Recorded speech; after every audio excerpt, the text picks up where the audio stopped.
تھر کے اندر جو آبادی تھی 1947 کے اندر جب بر صغیر کی پارٹیشن ہوئی تھی وہ غالباً 80% تھی، جو اب رہ کے 50% ہو گئی ہے. تو اس حوالے سے ہمیں بتائیں کہ اس کو بڑھنے کی بجائے کم کیسے ہو گئی. آج میں آپ کے ساتھ بیٹھا ہوا ہوں، ٹھیک ہے، اگر میں کسی اور کے ساتھ بیٹھتا ہوں تو وہ مذہب دیکھتے ہیں، تو بچیاں ان کو اغوا کر کے ان کا زبردستی مذہب تبدیل کروایا جاتا تقریباً 1000 لڑکیوں کو. اس کے علاوہ ہر مہینے کے اندر تقریباً 20 سے 25 سے لڑکیاں انہیں ان کا زبردستی جو مذہب ہے وہ تبدیل کروایا جاتا ہے. اگر ابھی حالات ہو رہے ہیں تو مجھے نہیں لگتا کہ اس ملک کے اندر ہمارا فیوچر ہے.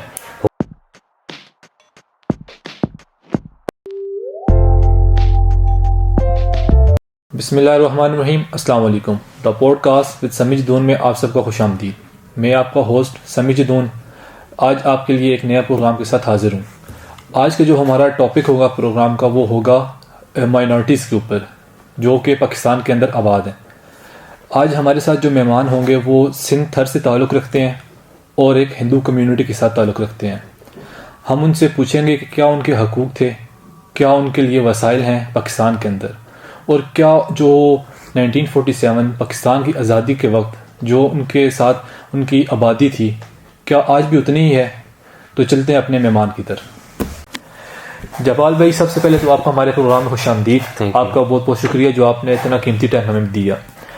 جپال بھائی، آج ہمارے سوالات ہوں گے آپ سے ہندو کمیونٹی کے بارے میں اور آپ کے لائف سٹائل کے بارے میں اور آپ کی ہسٹری کے بارے میں اور آپ کے فیوچر کے بارے میں. جپال بھائی، جو آپ کی جو تھر کے اندر جو آبادی تھی 1947 کے اندر جب بر صغیر کی پارٹیشن ہوئی تھی وہ غالباً 80% تھی، جو اب رہ کے 50% ہو گئی ہے. تو اس حوالے سے ہمیں بتائیں کہ اس کو بڑھنے کی بجائے کم کیسے ہو گئی ہے. دیکھیں، سب سے پہلے میں آپ کو ہسٹری کی طرف لے جاؤں گا. ٹھیک ہے، یہ ہمارا تھر ہو گیا، تھر پار کر عمر کوٹ. اس کے اندر شروع سے ہی ہماری ہندوؤں کی آبادی تھی. یہاں پہ جو حکمران تھے وہ بھی ہندو تھے.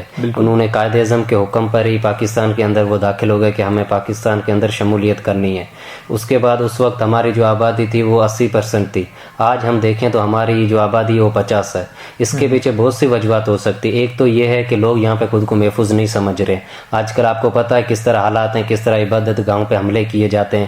اور اس کے علاوہ ہمارے جو لوگوں کا وہ مائنڈ سیٹ بنا ہوا ہے کہ ہمیں انڈیا جانا ہے، کیونکہ انڈیا ہم دیکھتے ہیں وہ ایک ہندوؤں کا ملک ہے، وہاں پہ ہندوؤں کی آبادی ہے، وہاں پہ آپ آزاد ہو، اپنے مذہب کے مطابق زندگی گزار سکتے ہو.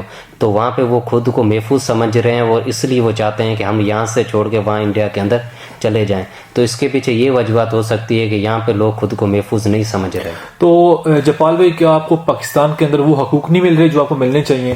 جی بالکل نہیں، وہ نہیں مل رہے جو ہمیں ملنے چاہیے، جو ہمارا آئین کہتا ہے. آپ آئین کا آرٹیکل نمبر دیکھ لیں 37 اور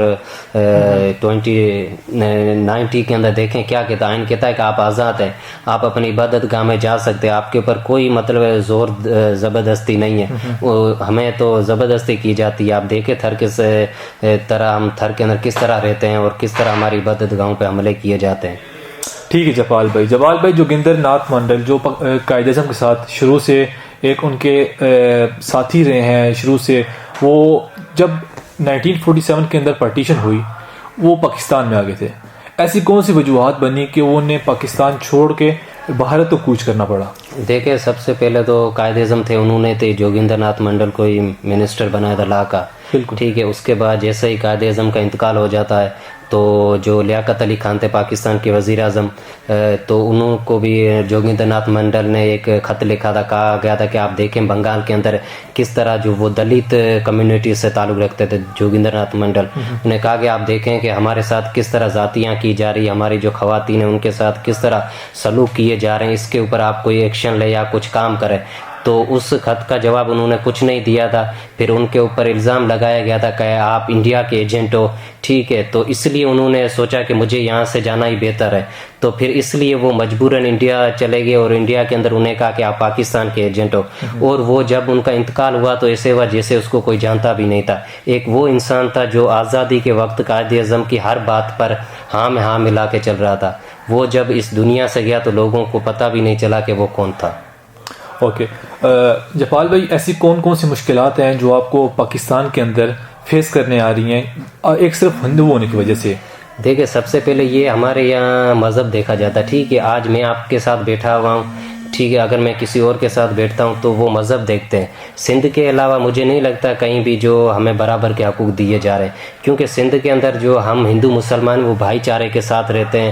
ہم ایک دوسرے کی عزت بھی کرتے ہیں، عبادت گاہ بھی کی عزت کرتے ہیں، ہم ان کے تہوار کے اندر بھی چلے جاتے ہیں.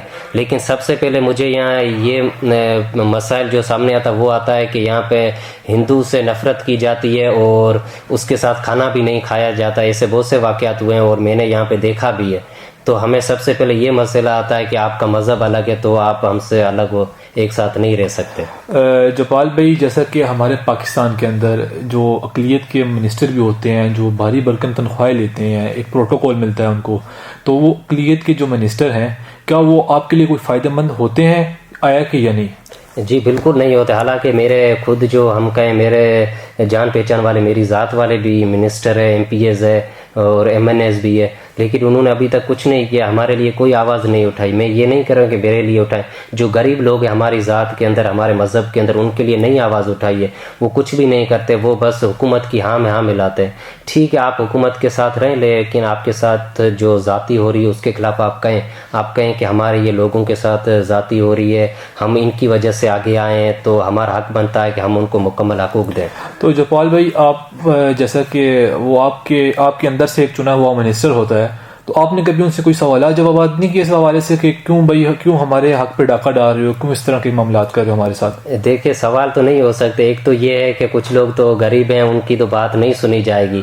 طاقتور لوگ ہوتے ہیں، دوسرے ہوتے ہیں ہمارے یہاں برادری کے لوگ. ٹھیک ہے، آج اگر ہماری برادری کے اندر ایک بڑا آدمی یہ کہے گا کہ آپ ان سے سوال نہیں پوچھ سکتے، اگر میں جا کے ان سے یہ سوال پوچھ لوں کہ بھائی آپ نے ایسا کیوں نہیں کیا، تو مجھے پھر گھر کے اندر ڈانٹا جائے گا کہ آپ نے وہاں جا کے سوال کیوں پوچھا.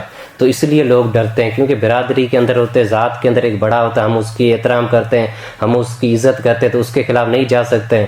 تو اسی طرح ہمیں سوال نہیں پوچھنے دیے جا رہے، اور ہم صرف فیس بک کے اوپر اپنے سوال رکھتے ہیں. اس کے علاوہ ہم نے کبھی جفال بھائی، جیسا کہ غریب آپ نے بولا کہ لوگ غریب ہوتے ہیں اور برادری کی بیس پہ جو ہے وہ کسی سے سوالات نہیں ہو سکتے، تو اس کے اندر آپ کو اپنی بھی کوئی غلطی نظر آ رہی ہے؟ ساری اسٹیٹ کی غلطی ہے جو یا حکومت ہے اس کی غلطی ہے کوئی؟ ہماری خود کی بھی غلطی ہے، حکومت کی غلطی نہیں. اگر ہم سوال اٹھانا شروع کر دیں تو حکومت کے اوپر بھی پریشر آئے گا، اسے بھی وہ محسوس کرے کہ واقعی ان کے ساتھ یہ غلط ہو رہا ہے. جب ہمارے سوال ہی دبا دیے جاتے ہیں، ہمیں سوال کا حق ہی نہیں ملتا ہے، تو حکومت کیا کرے گی اس میں؟ بالکل. جپال بھائی، جو مذہب ہے آج کل ہم سننے میں آ رہے ہیں کہ ہمارے بھی ظاہر کوئی نہ کوئی ذریعے ہوتے ہیں، وہاں پہ کوئی دو ثواب ہوتے ہیں، وہ ہم نے کافی سنا ہے اس بارے میں کہ وہ کوئی مذہب ہے، کوئی زبردستی چینج کروا رہے ہیں آپ کا. اس میں کتنی صداقت ہے اور کیا کچھ سچ ہے؟ جی بالکل، یہ سچی بات ہے، آپ نے صحیح کہا ہے کہ یہ بالکل ہو رہا ہے. آپ دیکھیں ابھی جا کے سرچ کریں گوگل کے اوپر، پاکستان ہیومن رائٹس جو کمیشن ہے اس کی ایک رپورٹ آئی، اس کے ایک سال کے اندر 1000 جو اقلیت والے، جس کے اندر ہندو بھی آتے ہیں، سکھ بھی آتے ہیں، عیسائی بھی آتے ہیں، ان کی جو بچیاں ان کو اغوا کر کے ان کا زبردستی مذہب تبدیل کروایا جاتا، تقریباً 1000 لڑکیوں کو. اس کے علاوہ ہر مہینے کے اندر تقریباً 20 سے 25 سے لڑکیاں انہیں ان کا زبردستی جو مذہب ہے وہ تبدیل کروایا جاتا ہے. اس کے پیچھے یہ کہ کچھ لوگ ہوتے ہیں جو امیر ہوتے ہیں، پھر ان کو یہ لو افیئرس ہو گئے، اس کے اندر پھنسا لیتے ہیں، پھر ان کو بلیک میل کرتے ہیں کہ آپ مذہب کی طرف آ جائیں ورنہ ہم آپ کی ویڈیو اپلوڈ کر دیں گے، یہ کر دیں گے، پھر مجبوراً وہ آ جاتی ہیں. جیسا کہ ناظرین آج جس طرح بتا رہے ہیں کہ زبردستی مذہب چینج کروا رہا ہے، شاید ہمارے دین کے اندر اس طرح کی کوئی بھی بات نہیں ہے، کیونکہ ہمارے حضور نبی کریم صلی اللہ علیہ وسلم کی جو ذات تھی، انہوں نے اپنے پیار و محبت سے لوگوں کے مذہب چینج کروائے اور اس دین حق پہ لا کر ان کو کھڑا کیا. لیکن جس طرح آج ہمیں یہ جپال بھائی بتا رہے ہیں کہ زبردستی مذہب چینج کروا رہا ہے، اگر اس بات میں واقعی حقیقت ہے تو وہ بہت غلط ہو رہا ہے. جپال بھائی، ہمارا آپ سے ایک مین کوشچن ہوگا کہ آپ اپنا فیوچر کیا دیکھتے ہیں پاکستان کی اسٹیٹ کے اندر؟ دیکھیں جہاں تک مجھے علم ہے یا جہاں تک میں جانتا ہوں، تو جس طرح ابھی حالات ہو رہے ہیں تو مجھے نہیں لگتا ہے کہ اس ملک کے اندر ہمارا فیوچر ہے.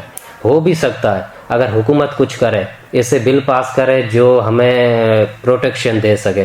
جس طرح زبردستی مذہب نہیں تبدیل کروایا جائے، آپ انہیں پوچھیں، آپ بے شک وہ جائیں اسلام کے اندر، ہمیں اس چیز پہ اعتراض نہیں ہے، ہر انسان آزاد ہے، وہ کسی بھی مذہب اندر جا سکتا، لیکن آپ ماں باپ سے اجازت لیں. ٹھیک ہے، قرآن کیا کہتا ہے کہ ماں باپ کا دل نہیں دکھانا چاہیے ہے، تو آپ ماں باپ کا دل دکھا کے پھر آپ کسی دوسرے کے مذہب میں جاتے وہ کل کیسے کامیاب ہو لیکن جپال بھائی قرآن تو یہ بھی کہتا ہے کہ صرف دین کے معاملات میں ایک اگر آپ کے والدین ان پہ آپ پہ دین کے معاملات میں اگر کوئی اس پہ آپ کو منع کرتے ہیں تو اس بات میں آپ کر سکتے ہیں. یہ ایک الگ ڈبیٹ ہو جائے گی. لیکن ہمارے جو آپ سے سوالات تھے اس کے مطابق آپ کیا کہہ رہے ہیں کہ آپ کا فیوچر نہیں ہے, لیکن آپ کہہ رہے ہیں کہ یہاں پہ گورنمنٹ کی بھی غلطی ہے. جیسا کہ آپ سے میں نے پہلے بھی بولا کہ گورنمنٹ کی غلطی ضرور ہوگی بیچ میں, لیکن انہوں نے آپ کے لیے ایک بندہ مختص کر لیا ہے جو آپ کے اندر سے وہ بندہ اٹھتا ہے جو کہ آپ کا منسٹر ہے. یہی بات ہے جی. تو اگر وہ آپ کا منسٹر آپ کے لیے کام نہیں کر رہا تو جیسا کہ آپ نے بولا ہم برادری بیس پہ اور غریب ہونے کی وجہ سے لوگ بات نہیں کرتے. یہاں پہ غلطی لوگوں کی آ رہی ہے یا حکومت کی آ رہی ہے؟ جی یہاں پہ غلطی لوگوں کی بھی آ رہی ہے اور حکومت کی بھی آ رہی ہے, دونوں کی ہے. حکومت ان لوگوں کو لے آ رہی ہے جو بہت زیادہ امیر ہوتے ہیں, ٹھیک ہے, جن کے پاس پیسہ ہوتا ہے وہ پیسے دیتے. آپ دیکھ لیں ابھی جا کے سرچ کریں ہر پارٹی کے اندر جتنے بھی جو اقلیت والے منسٹر ہیں وہ امیر ہے, کوئی بھی ان کے اندر مڈل کلاس والا غریب نہیں ہے. اگر حکومت غریب کو لے آئے, مڈل کلاس کو لے آئے, جنہیں احساس ہوگا, جنہوں نے اس طرح کی زندگی گزاری ہوگی تو انہیں بھی پتہ چلے گا کہ جیپال بھائی ووٹ تو آپ کے پڑتے ہیں نا جس وجہ سے وہ پھر سلیکٹ ہوتے ہیں. تو وہ تو میں نے آپ کو پہلے بتا دیا کہ برادری کا سسٹم ہے, ہم اس سے آگے نہیں جا سکتے. آپ یہ پہلے آپ کو اپنی سوچ بدلنی پڑے گی نا. اگر آپ سوچ نہیں بدلیں گے تو کس طرح آپ کہہ سکتے ہیں کہ پھر حکومت کی غلطی ہے؟ حکومت کی بھی کچھ غلطی ضرور ہوگی کیونکہ کوئی بھی دودھ کا دھلا ہوا نہیں ہوتا, لیکن سب سے پہلے آپ کو خود کو بھی دیکھنا پڑے گا. جی بالکل صحیح بات ہے کہ ہماری بھی غلطی ہے, زیادہ تر ہماری غلطی, ہم حکومت کو نہیں کہہ سکتے. سب سے پہلے ہمیں آواز اٹھانی چاہیے, اس کے بعد حکومت نہ کرے تو ہم کہہ سکتے ہیں کہ یہ حکومت کی غلطی ہے.